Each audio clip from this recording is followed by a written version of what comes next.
লম্বা আলোচনা হয়েছে আমাদের। আমরা একটা 9 দফা আমাদের প্রস্তাবনা ওনাদের কাছে আনুষ্ঠানিকভাবে হস্তান্তর করেছি। আর এর বাইরে নির্বাচনের সংখ্যা নিয়ে, নির্বাচনের কি কি বিষয় আসতে পারে, আমাদের অনানুষ্ঠানিক অনেকগুলো আলোচনা হয়েছে। আমরা যে কয়েকটা বিষয় তুলে ধরেছি 9 দফার মধ্যে, তার মধ্যে কয়েকটা বিষয় বেশি প্রায়োরিটি পেয়েছে। একটা হচ্ছে যে আমরা মনে করছি যে আমাদের যে আইন শৃঙ্খলা পরিস্থিতি আছে, এই আইন শৃঙ্খলা পরিস্থিতিটা আমাদের আইন শৃঙ্খলার দায়িত্বে নিয়োজিত পুলিশ, আর্মি, তারপর আনসার যারা আছেন, আমাদের আশঙ্কা যে তারা সঠিকভাবে সেটা নিয়ন্ত্রণ করতে নাও পারতে পারেন। কারণ ইতিমধ্যে যে বিভিন্ন ঘটনা ঘটেছে সেটা নিয়ে আমাদের মধ্যে এই শঙ্কাটা জাগ্রত হয়েছে।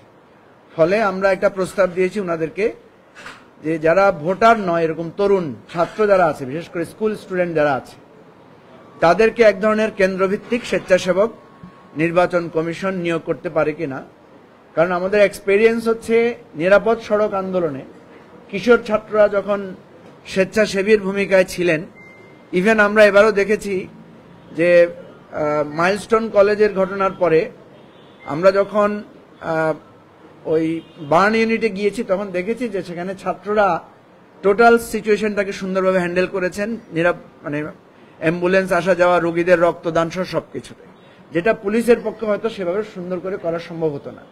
সেজন্য আমরা ওনাদেরকে অনুরোধ করেছি যে আপনারা পুলিশ আর্মির পাশাপাশি স্কুল ছাত্রদেরকে, যারা হয়তো ভোটার না বাট কিছুটা তারা সাইজে এবং বয়সে বুঝার আছে এবং যারা এই গণ অভ্যুত্থানের জেএনজি হিসাবেও ভূমিকা রেখেছে, তাদেরকে যদি আমরা মোটিভেট করতে পারি এবং তারা যদি ভোটারদের এবং প্রার্থীদেরকে এই বয়স থেকে আবেদন জানায় যে কোনো ধরনের সহিংসতা বা নির্বাচনী আচরণবিধি লঙ্ঘন করা যাবে না, তখন এই স্বেচ্ছাসেবকদের একটা বিরাট রোল হতে পারে আমাদের এই নির্বাচনী সহিংসতা রোধ করার জন্য। মাননীয় সিওসি মহোদয় আমাদেরকে এটাতে খুব অ্যাপ্রিসিয়েট করেছেন। উনি বলেছেন আমরা এই ধরনের চিন্তা করেছিলাম, কিন্তু আপনারা যেভাবে স্কুল ছাত্রদেরকে এঙ্গেজ করার কথা বলেছেন এটা আমরা ভাবি নাই। এটা খুবই ভালো আইডিয়া। আমরা বলেছি যারা ভোটার না বাট হয়তো 1-2 বছরের ছোট আছে, 16-17 1 বছরের জন্য হয়তো ভোটার হতে পারে নাই, এই ধরনের ছাত্রদেরকে আমরা এখানে ইনভলভ করতে পারি, ছাত্রীদেরকে সহ।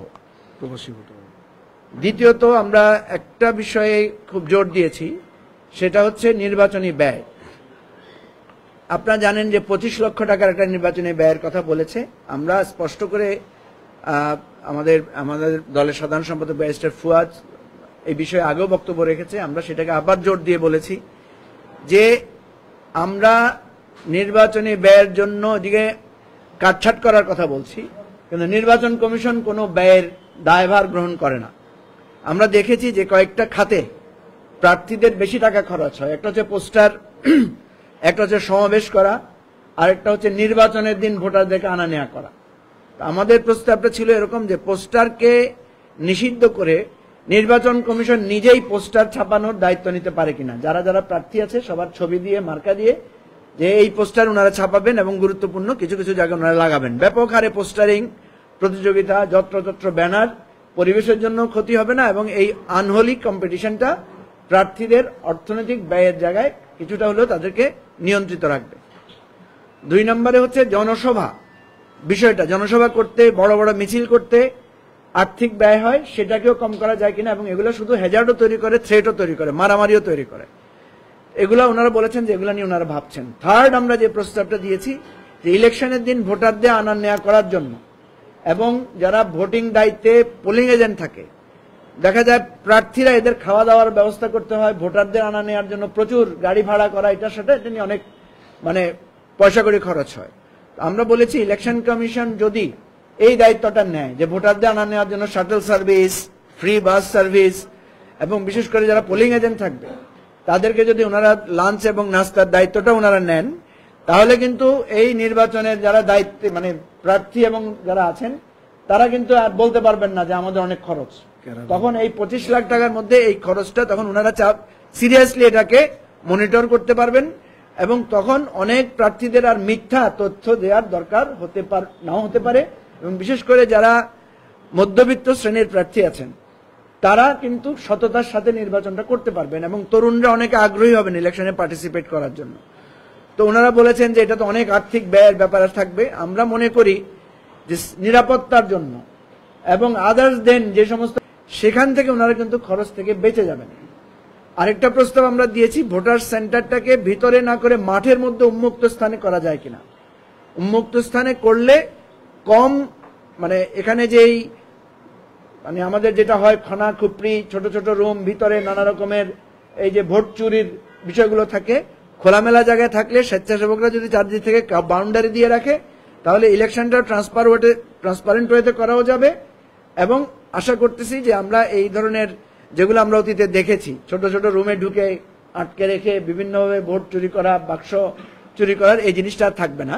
এবং সাংবাদিকদের পক্ষে খোলা মাঠে হলে চারদিক থেকে মনিটর করাটা সুযোগটা থাকবে। এই ধরনের আমরা কিছু প্রস্তাব দিয়েছি। আরেকটা প্রস্তাব দিয়েছি আমরা প্রবাসীদের ভোটের বিষয়টা নিয়ে আমরা ডিটেইল আলোচনা করেছি। আর দ্বৈত নাগরিকদের ভোটাধিকার দেওয়ার জন্য মানে ইলেকশনে পার্টিসিপেট করার জন্য, যেটা আমাদের দেশে দ্বৈত নাগরিকরা পার্লামেন্ট ইলেকশন করতে পারেন না, অথচ দেখেন দ্বৈত নাগরিকরা কিন্তু চিফ জাস্টিস হতে পারতেছে না। এবং অন্যান্য এবারে আমরা দেখলাম উপদেষ্টা, তার বিভিন্ন কমিটি প্রধান, ওনাদের অনেকেরই ডুয়েল সিটিজেনশিপ আছে। বাংলাদেশ এখন যেভাবে সারা বিশ্বে কানেক্টেড হয়েছে আমরা মনে করি যে এটা একটা ভালো পদ্ধতি না। ফলে অনেকে নানা ধরনের গোঁজামিলের আশ্রয় নেন, নাগরিকত্বকে হাইড করেন, মিথ্যার আশ্রয় নেন।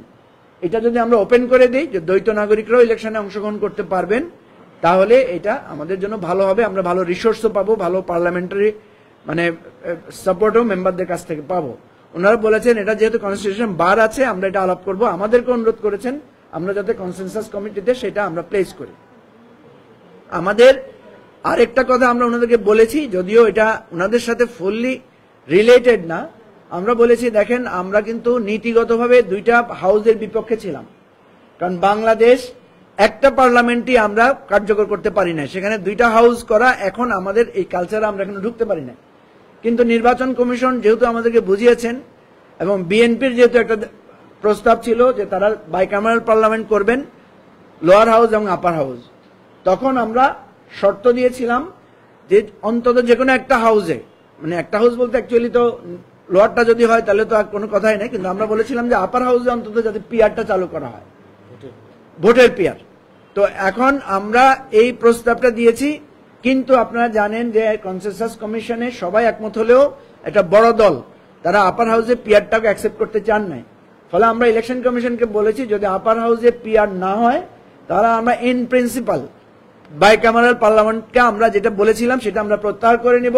আমরা দুইটা পার্লামেন্ট হাউসের আমাদের যে সমর্থন ছিল সেটা আমরা দিব না। আজকে আমরা কনসেনসাস কমিশনকে এটা লিখিতভাবে জানিয়েছি। ফার্দার মোর আমরা বলেছি যে লোয়ার হাউসেও একটা মিক্স করা যায় কিনা, 200 আসনে ফার্স্ট পাস দি পোস্ট আর 100 আসনে ভোটের পিআর করা যায় কিনা। নির্বাচন কমিশন এই বিষয়টা আমাদের শুনেছেন, আমরা কনসেনসাস কমিশনকেও দিয়েছি আমাদের প্রস্তাব। আমরা আশা করি দেখি ওনারা কি করবেন। এর বাইরে আরো কিছু আলোচনা আমাদের আছে। আমাদের যে এবারে যে থ্রেডটা আছে, এআই জেনারেটেড, সোশ্যাল মিডিয়া, নানা রকমের থ্রেড আছে প্রচার প্রচারণায়, সেগুলোর ব্যাপারে আমরা ওনাদেরকে বলেছি যে আপনারা তরুণদেরকে উদ্বুদ্ধ করেন, তরুণদেরকে এখানে আপনারা ইনভলভ করেন প্রচার প্রচারণায়, যাতে এই ধরনের থ্রেডগুলো থেকে বাঁচা যায়। ওনারা বলেছেন ইন্টারন্যাশনালি ওনারা অনেক রাষ্ট্রের নির্বাচন ব্যবস্থাপনায় যারা জড়িত তাদের সাথে কথা বলেছেন, তারাও বলেছে যে আমরা তো এআই টিআই নতুন দিকের যেই থ্রেডগুলো আছে এগুলো নিয়ে আমরাও তটস্থ, আমরাও এগুলো ফেস করতে পারছি না। সো বাংলাদেশের এবারে নির্বাচনে এটা একটা সিরিয়াস ইস্যু হবে। আমরা ইলেকশন কমিশনকে অনুরোধ করেছি যে আপনারা যাতে ঢাল নাই তলোয়ার নাই নিধিরাম সর্দার না হন। কারণ আমাদের দেশে অভ্যাস আছে যে 100টা কেন্দ্রে যদি ভোট হয় অনেকে চেষ্টা করেন যে ঠিক আছে 90টাতে ঠিক হলো, আর 10টাতে কোনো মতো বন্ধ করে দিতে পারলে বা ম্যানিপুলেট করতে পারলে তাহলে যারা বড় দল থাকে তারা অনায়াসে জিতে আসতে পারে। আমরা এই ধরনের টেকনিক্যাল ইস্যুগুলো ওনাদের সাথে শেয়ার করেছি। ওনারা বিশেষ করে নির্বাচন কমিশনার কি নাম ওনার, আনোয়ার সাহেব, ওনাকে মনে হয়েছে যে উনি যথেষ্ট অভিজ্ঞ। সিইসি উনি যেহেতু প্রাজ্ঞ একজন মানুষ, উনি আমাদের কথাটা শুনেছেন। আমরা টেকনিক্যাল কি ভাবে ইলেকশন ম্যানিপুলেট হয় একদম রুট লেভেলে সেই বিষয়গুলো ওনাদেরকে আমরা তুলে ধরেছি। ওনারা আমাদেরকে আশ্বস্ত করেছেন। আমরা বলেছি আপনাদেরকে এই জায়গায় শক্ত থাকতে হবে, কঠোর থাকতে হবে, এবং আপনারা যে সমস্ত শাস্তির বিধানগুলো করেছেন এগুলো রিপিটেডলি আপনারা পাবলিসিটিটা বাড়াবেন, এবং একদম প্রার্থীদেরকে যাদেরকে আপনারা মনে করবেন যে সমস্ত প্রার্থীকে আপনাদের সন্দেহজনক মনে হবে যে তারা ভোট ম্যানিপুলেট করতে পারে, তাদেরকে এটাকে স্পষ্ট করে বলে দিবেন যে আমরা কিন্তু প্রয়োজনে পুরো ভোট বাতিল করে দিব। ওনারা আমাদের সাথে এটা একমত হয়েছেন যে ওনারা এ ধরনের একটা শক্ত অবস্থান ওনারা নেবেন। এই ছিল মোটামুটি আমাদের আলোচনা। আমরা মনে করি ইলেকশন কমিশন এই নির্বাচনের ব্যাপারে আমরা স্পষ্ট করে বলেছি, বাংলাদেশ যতবার গণতন্ত্র ধ্বংস হয়েছে, যতবার বাংলাদেশ ক্ষতিগ্রস্ত হয়েছে, অনলি ফর দি ইলেকশন। আপনারা দেখবেন 70-এর নির্বাচনেও একটা ভালো ফলাফল নিয়ে যেটা হয়েছে সেখানে কিন্তু আমাদের গণতন্ত্র সাস্টেইন করে নাই। ফলে আমাদেরকে মুক্তিযুদ্ধের মতো একটা ব্যাপক অংশগ্রহণের মধ্যে দিয়ে একটা গণহত্যার পরে মুক্তিযুদ্ধ এবং এরপরে আমাদের সংবিধান, আমাদের মানচিত্র, আমাদের রাষ্ট্রের সীমানা পর্যন্ত বদলাতে হয়েছে। 73 সালের নির্বাচনের ভিত্তিতে আওয়ামী লীগ থেকে জাসদের জন্ম হয়েছে এবং সেই জাসদের ধারাক্রমে 75 সালের বিয়োগান্ত ঘটনা ঘটেছে।